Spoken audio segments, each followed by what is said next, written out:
Lemon balm is a truly versatile herb to grow and can be used in cooking, medicinally, and to make skincare products. Today, we're going to talk about how to grow it and some of the wonderful things you can make. A hardy perennial herb in the mint family, gardeners have grown it for centuries because it's easy and so useful. The plant produces small white flowers in summer.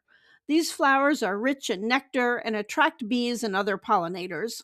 In fact, the genus name Melissa comes from the Greek word for honeybee. It typically flowers June to September. Lemon balm is native to the Mediterranean region, and there are several documents showing how it was used by the ancient Greeks and Romans.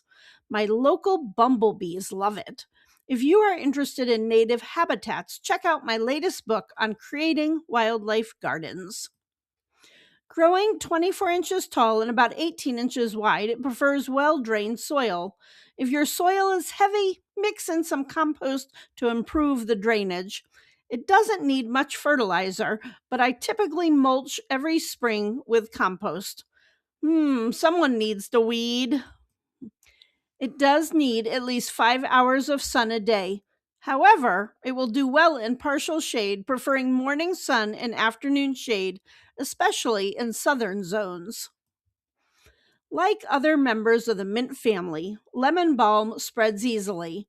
This is my apple mint, which I started with a couple of tiny little plants. Lemon balm can become dense if not managed. You can grow it in a raised bed or containers to control spreading. Please give this video a thumbs up if it is helping. Most of us grow the common lemon balm, but there are several cultivars. A popular one is Mandarina, which has an orange scent and fuzzy leaves. It also has more of a trailing habit. Compacta is small and sterile, so the flowers do not set seeds. Great for containers. Use a container that's at least 10 inches deep with the drainage holes. Fill it with well-drained potting soil and make sure to water it regularly. Lemon balm grows easily from seed. The seeds are tiny and you want to start them indoors 6 to 8 weeks before the last spring frost. They need light to germinate, so put them on the soil and lightly press them in to make contact, but don't cover them. Mist the soil with water and then cover the tray with a humidity dome until seeds sprout, which is 1 to 2 weeks. Place trays in a warm area around 65 to 70 degrees Fahrenheit. Once seedlings appear, remove the cover and provide bright light.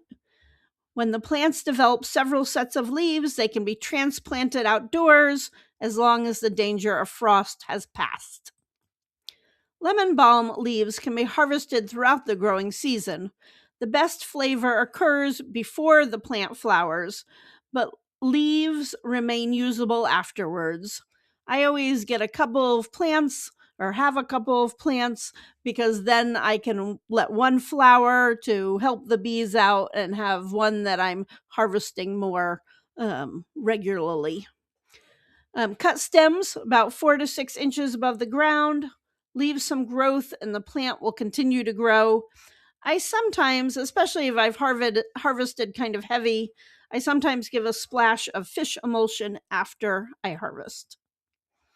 Leaves can be used fresh or dried. To dry lemon balm, hang bundles of it upside down in a warm, dry place with good air circulation. Many traditional uses focus on calming the nervous system and supporting digestion. Herbalists often include it in teas designed to support relaxation and reduce tension. It is used to combat insomnia and to help with focusing and memory.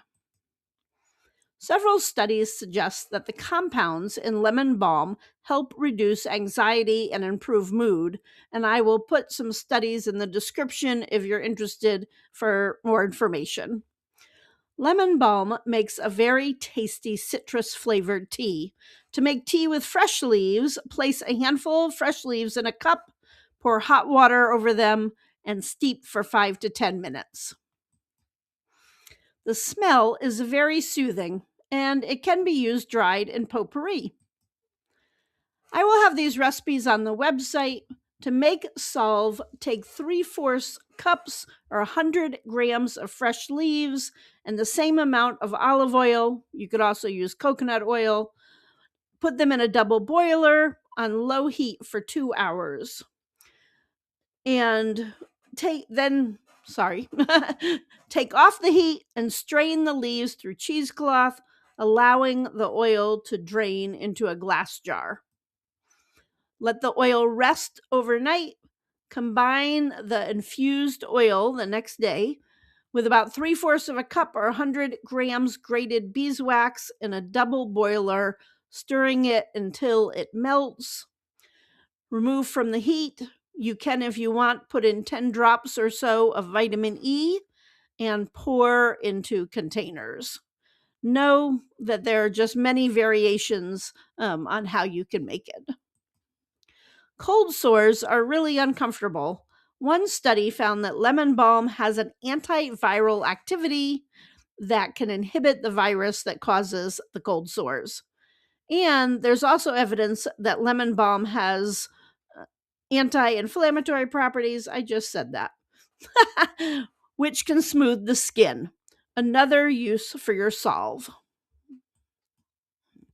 Mix honey, lemon balm, grapefruit, and lemon juice together with some warm water and let it sit, covered for 2 hours. Then stir, drain, and drink when you have a cold. For meat eaters, lemon balm goes good with fish and chicken. And there are lots of fun ways to add lemon balm to foods. I've seen recipes for using it in a syrup or for citrus tarts. I haven't actually tried either of those, but they're on my list. Check out my herbs to grow in the shade video next. Thanks for watching, and I hope you have a fabulous day.